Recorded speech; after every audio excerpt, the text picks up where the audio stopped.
मेरे पाकिस्तानियों, इस वक्त जो सूरत हाल है वो बड़ी संजीदा हो चुकी है। पूरी कौम स्लीप वॉक कर रही है एक डिजास्टर की तरफ, और इतनी तेजी से आ रही है कि कोई बचेगा नहीं।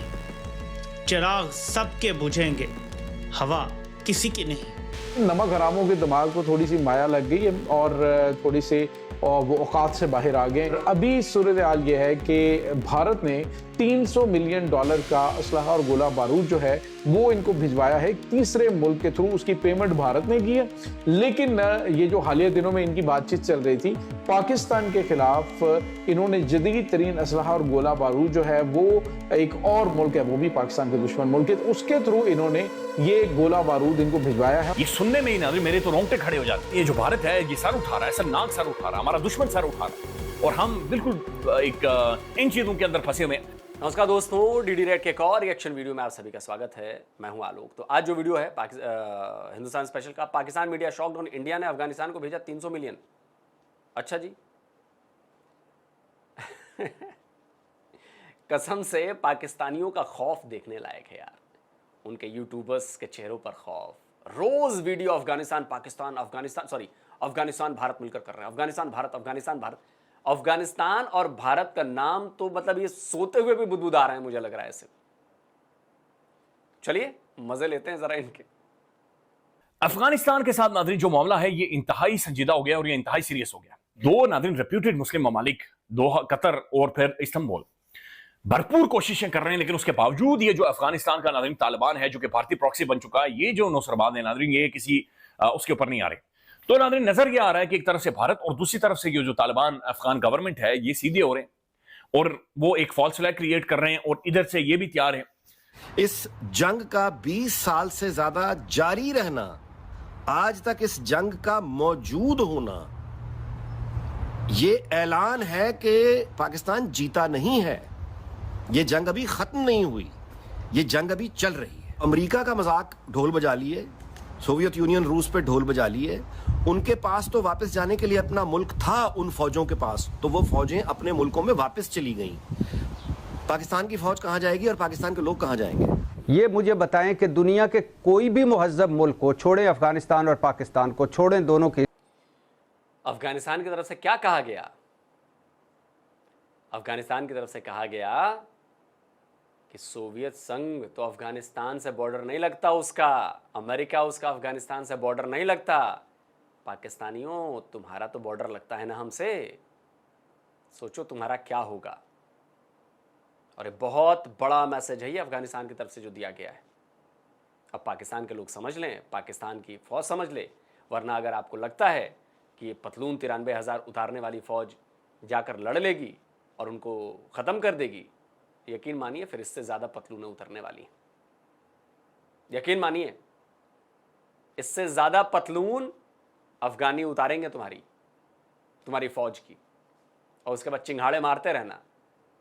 उन पतलूनों की तस्वीरें लगाकर अफगानी भी यूट्यूब वाले वीडियो बनाएंगे। अफगानिस्तान के भाइयों, ऐसी तस्वीर लगानी है सरेंडर वाली जब होगी तो पतलूनों की तस्वीरें। दोनों की हिस्ट्री को छोड़ें, दोनों की पॉलिसियों को छोड़ें, दोनों के माजी को छोड़ें, दोनों के हाल को। दुनिया का कोई भी मुल्क हो, अगर वो ये मुतालबा किसी मुल्क से करता है तो इसमें कबाहत क्या है, इसमें परेशानी क्या है, इसमें तकलीफ़ क्या है, इसमें रुकावट क्या है, इसमें क्या चीज़ है जो आगे आती है। आपके टीटीपी वाले नज़रियाती इत्तेहादी होंगे, आपके फेवरेट होंगे, आपके लाडले होंगे, आपके चहेते होंगे, आपके साथी होंगे, होते रहें, तो रखें उनको अपने पास। हमने क्या मुतालबा किया है कि आपकी सरजमीन हमारे खिलाफ दहशतगर्दी में इस्तेमाल हो रही है। क्या बुरा किया है हमने आपके साथ कि आप उसका ये सिला दे रहे हैं? क्या हमने आपका बिगाड़ लिया है कि अब आप उसका बदला हमें दे रहे हैं? हम कोई अफगानिस्तान से जंग नहीं लड़ रहे, हम कोई तालिबान हुकूमत के खिलाफ नहीं हुए। यही तो भारत कह रहा है, यही तो भारत के लोग सवाल पूछ रहे हैं कि हमने आपका क्या बिगाड़ा है। आपको अपना मुल्क चाहिए था, हमने अपने देश के टुकड़े करके आपको आपका मुल्क दिया, लेकिन मुल्क मिलते ही 6 महीने 8 महीने के भीतर आपने हमारे ऊपर हमला कर दिया।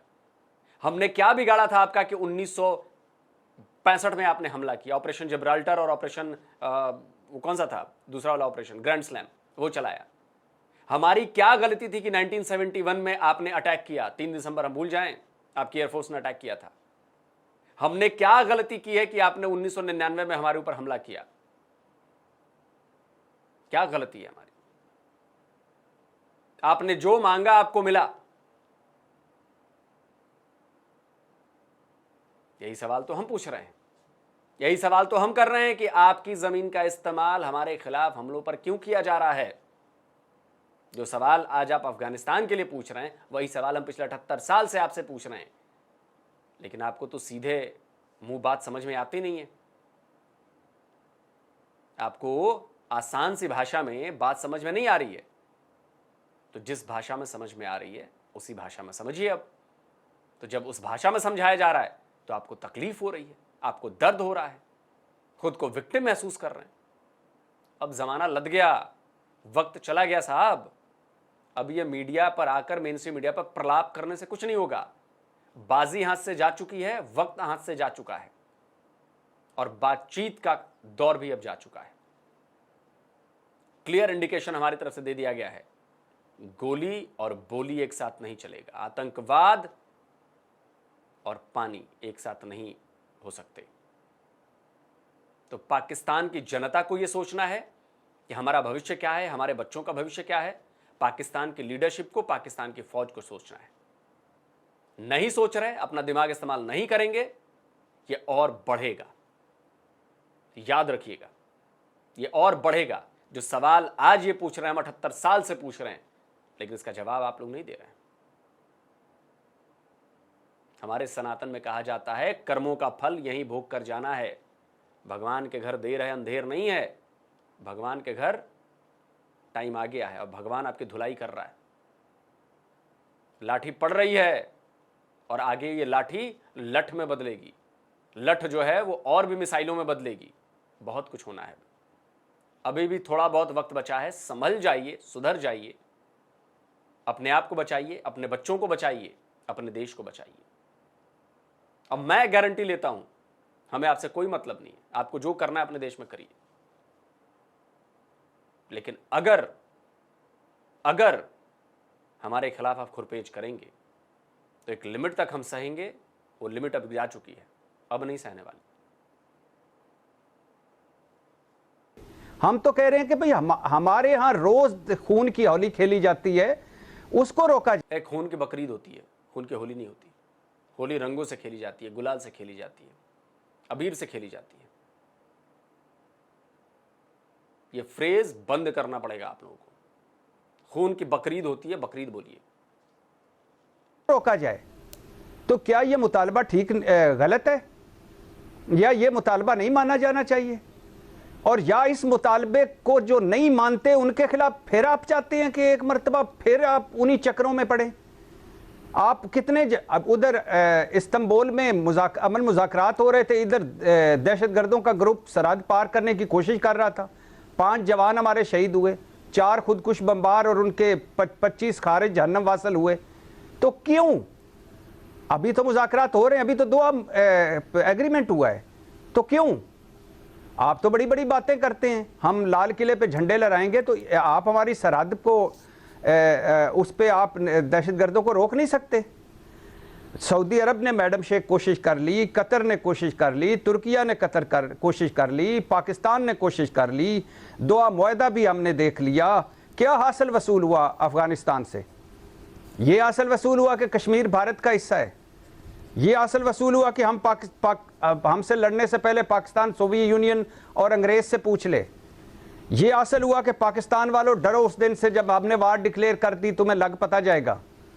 ये हासिल वसूल हुआ कि जो कुछ कहना है कहते रहो, हम टीटीपी वालों को दहशतगर्द नहीं समझते। ये हासिल वसूल हुआ कि हम दरियाए काबुल पर डैम बनाएंगे और तुम्हें दरियाए काबुल का भी पानी नहीं देंगे। ये हासिल वसूल हुआ हमारी कुर्बानियों का। ये हासिल वसूल हुआ हमारे एहसानों का। ये हासिल वसूल हुआ हमारे जो इनके लिए हम लड़ते रहे और पूरी दुनिया को मुखालिफ कर लिया। ये पूरी दुनिया से सुलह कर चुके हैं। जो दुनिया इनके मुखालिफ थी, ये उनसे हाथ मिला चुके हैं और हम एक साइड पे तनहा खड़े हैं और हम एक मुतालबा कर रहे हैं कि ये हमारे अब बेगुनाहों को मत मरवाया जाए इस प्रॉक्सीज के जरिए। तो ये हमें हासिल वसूल हुआ है। मैडम शेख याद रखिए, इन लोगों का रोना देखकर मुझे बहुत मजा आ रहा है। आप लोग, कई लोग मुझे अनसेंसिटिव बोलेंगे, लेकिन मुझे बहुत मजा आ रहा है इनका रोना देखकर। क्योंकि जब हम कहते हैं कि हमारे यहां मजलूमों को मत मरवाइए, निर्दोषों को मत मरवाइए, तो आप लोग उस पर खुशियां मनाते हैं, आप लोग उसको स्पॉन्सर करते हैं, आप अपने आतंकवादी भेजते हैं, फंड्स करते हैं, फंडिंग देते हैं। इसलिए आज मुझे मजा आ रहा है। कल को पाकिस्तान के और लोग मरेंगे, कल को मुझे और मजा आएगा। और ये कड़वे शब्द इसलिए बोल रहा हूं कि आप समझो उस फ्रस्ट्रेशन को जो 78 ईयर्स से हम झेल रहे हैं तुम्हारे लिए, तुम्हारे करतूतों की वजह से। अगर तुम हमारे लिए गड्ढे नहीं खोदोगे, तुम्हारे लिए कोई गड्ढा नहीं खोदेगा। लेकिन तुमने 78 साल हमारे लिए गड्ढे खोदे। पेबैक टाइम है बेटा, अभी और रोओगे और हम पॉपकॉर्न लेके बैठे हुए हैं, तुम्हें और रुलाएंगे। वक्त है, सुधर जाओ। काबुल के पीछे दिल्ली है। $1 अरब की ऑफर तो दी जा चुकी है भारत की तरफ से, और बहुत कुछ दिया जाएगा तालिबान हुकूमत को। भारत पीछे, आगे तालिबान हुकूमत, आगे दहशतगर्द। और अब मैडम शेख आपके पास एक ऑप्शन और है, अगर उसको आप करना चाहते हैं, और मुझे उम्मीद है कि शायद वो हो जाए, वो है ट्रंप साहब का ऑप्शन। ट्रंप साहब कह रहे हैं कि मुझे पता है कि जंग हो रही है, मुझे पता है कि मैं ये रुकवा सकता हूं, लेकिन अभी मैं तवज्जो नहीं देना चाहता। तो एक ऑप्शन वो भी कार्ड खेल लें। अदरवाइज हमारे पास आखिरी ऑप्शन बचा है, आखिरी दहशतगर्द तक का पीछा करना, आखिरी दहशतगर्द ठिकाने को तबाह करना और ऑल आउट जाना। इसके अलावा कोई ऑप्शन नहीं बचा हमारे पास। और अगर इसके लिए हमें मजीद कुर्बानियां देना पड़ी तो देंगे, क्योंकि ये पाकिस्तान अब वो सॉफ्ट स्टेट वाला पाकिस्तान नहीं है। हमने इस पाकिस्तान की बका अपने लिए और अपने आने वाली नस्लों के लिए लड़ना है दहशतगर्दों से। हम कोई अफगानिस्तान से नहीं लड़ रहे, तालिबान से नहीं लड़ रहे, हम दहशतगर्दों से लड़ रहे हैं। और अब लड़ेंगे और उनको बताएंगे कि कैसे दहशतगर्दी को खत्म किया जा सकता है, और इसके यही एक वाहिद ऑप्शन है। बाकी जितनी आप मीख मीने कर लें, सफारती कोशिशें, तो फलानी कोशिशें, तो बड़ी अच्छी बात है, तो बड़ी खुशाइंद बात है, तो जफ्फियां मारो, तो जफ्फियों में कोई अगर आ जाए तो थोड़ा सा दूर करके जफ्फी मार लो और माथा चूम लो। कोई ऐसा ऑप्शन है, और वो ऑप्शन हमें अब उस ऑप्शन की तरफ जाना पड़ेगा। ठीक है। नमस्कार दोस्तों, स्वागत है आप। दोस्तों वीडियो खत्म हो गया। कुर्बानियों की बात कर रहे हैं ना आप, कि कुर्बानियां देनी पड़ेंगी। कुर्बानियां दे रहे हैं आप लोग, और हर साल ये कुर्बानी बढ़ती जा रही है। यकीन नहीं आ रहा? अभी दिखाता हूं। साउथ एशियन टेररिज्म पोर्टल पर आइए, चेक करिए गूगल पर, देखिए तीसरा कॉलम है सिक्योरिटी फोर्सेस वाले कितने मरे। पहला कॉलम साल, दूसरा column incident of killing civilians, और फिर सिक्योरिटी फोर्सेस आ रहे ना, चौथा कॉलम है। आप देखिए जरा, पिछले 5 साल में बता रहा हूं। 2020 में आपके सिक्योरिटी फोर्सेस के 178 लोग मरे, 2021 में 226, 2022 में 379, 2023 में 532, 2024 में 754, और इस साल अभी 2 महीने बाकी हैं, 1041 सिक्योरिटी फोर्सेस के लोग मर चुके हैं आपके यहाँ। ओवरऑल अगर मैं देखूं कि ओवरऑल कितने मरे हैं, तो जरा देखिए, 2020 में 506, 21 में 664, 22 में 971, 23 में 1513, 24 में 2236, 2 महीने बाकी हैं इस साल में 2025 में 3335। आपको आइडिया है पिछले साल से अभी तक डबल हो चुका है करीब करीब। तो कुर्बानियां शुरू हो गई हैं। जैसे बकरीद पर आप लोग बकरे और बाकी चीजों की कुर्बानियां देते हैं, यहां पर इंसानों की, पाकिस्तान के लोगों की कुर्बानियां जा रही हैं, और ये कुर्बानियां भी और बढ़ेंगी। कुर्बानी रोकना चाहते हैं तो अपने आप को सुधारिए, हमारे खिलाफ काम करना बंद करिए। हमारे क्या, किसी के भी खिलाफ काम करना बंद कीजिए, नहीं तो ये नंबर्स नहीं है, ये चपेड़ है आपके मुंह पर, ये सच्चाई, ये हकीकत है। पाकिस्तान के लोग पता नहीं कितना ये देखते होंगे, पढ़ते होंगे कि नहीं, मैं आपके सामने लाकर ये डेटा ला रहा हूं। इस साल 3335 लोग मारे जा चुके हैं, जिसमें इसमें आपके फाइटर्स भी हैं जिनको आप आतंकवादी बोलते हैं, इसमें सिविलियन भी है, इसमें सिक्योरिटी फोर्सेस के लोग भी हैं, और सबसे ज्यादा सिक्योरिटी फोर्सेस के लोग मारे गए हैं, इसमें सिविलियन भी मारे गए हैं। फैसला आपको करना है, तय आपको करना है, वरना कुर्बानियों का यह नंबर बढ़ता ही चला जाएगा, याद रखिए। और बाकी पूरी दुनिया के सामने हम साबित कर चुके हैं कि तुम क्या हो। दोस्तों आप क्या कहते हैं, कमेंट करके बताइए। जल्दी मिलता हूं एक और नए वीडियो के साथ। नमस्कार। जय हिंद। तो अगर आप चाहते हैं मुझसे बात करना, मुझसे कोई सवाल पूछना, तो फैन कॉल पर आप मुझसे कनेक्ट हो सकते हैं। फैन कॉल में ये सुविधा है कि आप अपने हिसाब से वहां पर जाकर टाइम स्लॉट बुक कर सकते हैं कि आपको फलाने दिन मुझसे बात करनी है, फलाने टाइम पे मुझसे बात करनी है। लेकिन ये भी बता दूं कि ये पेड सर्विस है,